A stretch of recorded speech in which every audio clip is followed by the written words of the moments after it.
السلام عليكم، نتمنى يا ربي تكونوا كاملين بخير. اليوم غادي نوجدوا الحرشه ديالنا اللي هي سهله، واخا ما شاركتي معكم المقادير ديالها من الاول، ولكن غادي نقول لكم المقادير شنو استعملنا في الحرشه ديالنا اليوم. عندنا 3 ديال الكيسان ديال السميد، وجوج كيسان ديال الحليب، ونص كاس ديال الزيت، مغروفه صغيره ديال السكر، مغروفه صغيره ديال الخميره، واحد الخميره ديال الحلوى، واحد ديال لافاني. وغادي نخلطوا النواشف كلشي مع بعضيتو، ومن بعد غادي نزيد عليهم نص كاس ديال الزيت، وغادي نخلط كلشي مع بعضيتو حتى تدخل الزيت مع النواشف ديالنا مزيان.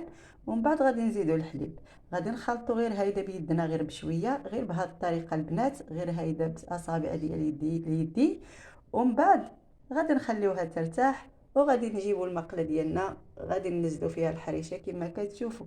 هذا هو الشكل النهائي ديالها.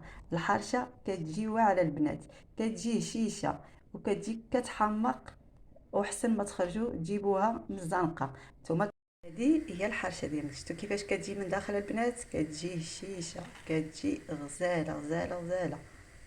بالصحه والراحه، تلاقاو شي فيديو جديد ان شاء الله.